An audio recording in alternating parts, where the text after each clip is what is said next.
come to working with smart objects allow for non-destructive transformations and flexible editing.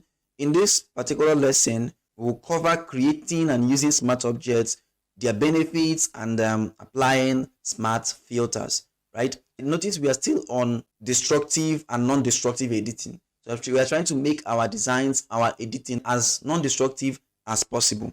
So what are smart objects? These are layers that contain images, right? That contain image data from raster and vector images, preserving the original content from non-destructive editing. So let me go over that again. So smart objects are layers that contain image data from rasters and vector images, preserving the original content for non-destructive editing. Now, this helps you to maintain quality during transformations. For example, applying filters and all of those things. So it helps you to apply filters non-destructively and even reuse your assets. So I'm going to show you how to create a smart object from an existing layer.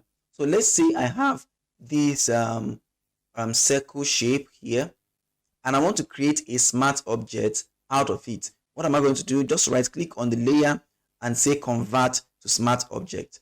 Now observe that the icon here changed to something like an image, right? This is the smart object thumbnail. So it changed to this. This is the icon. How you know that and that a layer is a smart object. To create a smart object from external images, just place the image in your document using the place function. So you say place embedded or place linked. So for now, I'm going to use place embedded. I'm going to choose this image that we used in our last tutorial and press enter. As you can see, as soon as you render the image, it came as a smart object. Now, what does this even mean? I'm going to go over the benefits of a smart object. Smart objects have a lot of benefits in design. Okay, one of them is non-destructive transformation. For example, scale, rotate, skew, and distort without losing any quality. Secondly, flexible editing. For example, you can apply filters and adjustments that can be modified or removed at any time. Number 3 is reusability, right? You can use the same smart object multiple times across a project. That is helping you maintain consistency in your work. Next is going to be preservation of vector data. So it helps you retain scalability and the editability of vector graphics imported into Photoshop. For example, now, if you are working on a logo, you can insert logos as smart objects to maintain quality during resizing.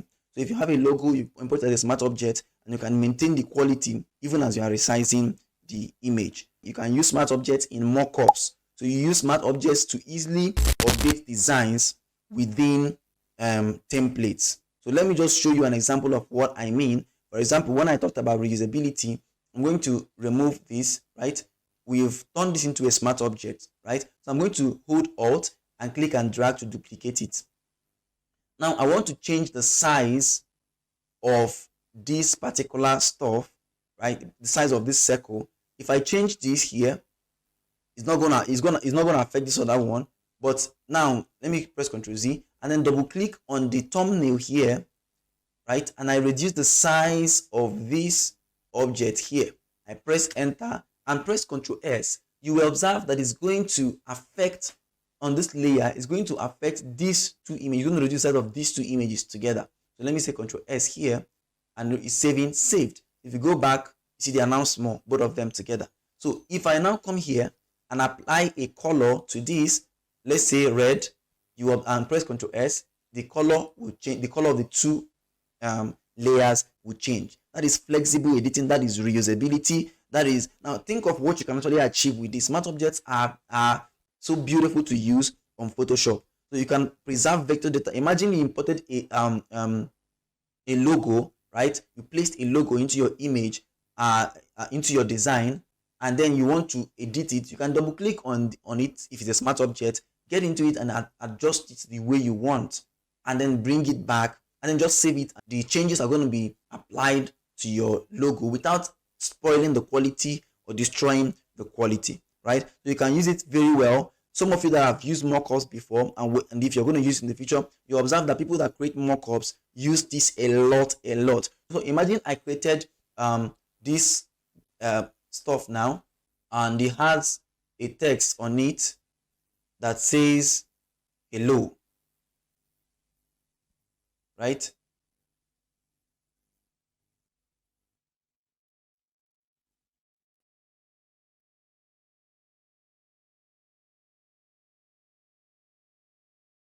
And I select the both of them and I say convert to smart object. This is now hello, right? So if I double click this, as I showed you earlier, and come here,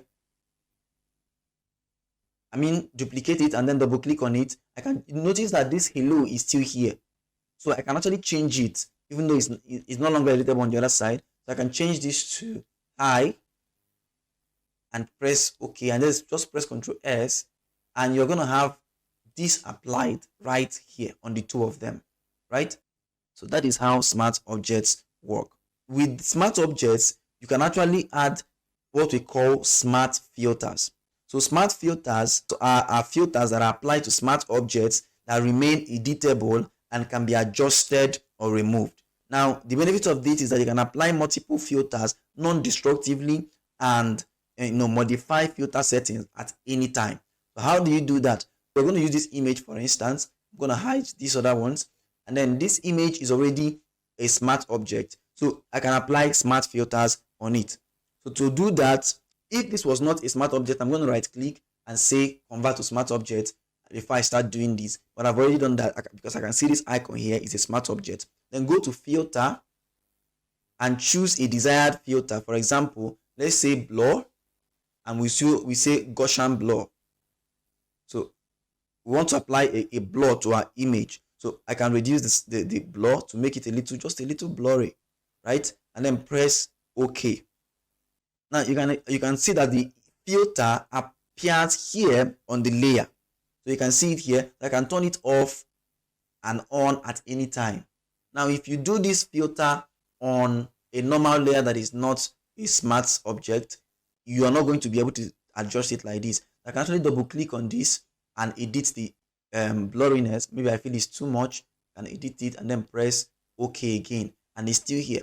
So it helps us create editable filters. And then you can also use it for filter reordering. For example, you can drag filters up and down in the layered panel to change the application order. So for instance, I just have Gaussian blur.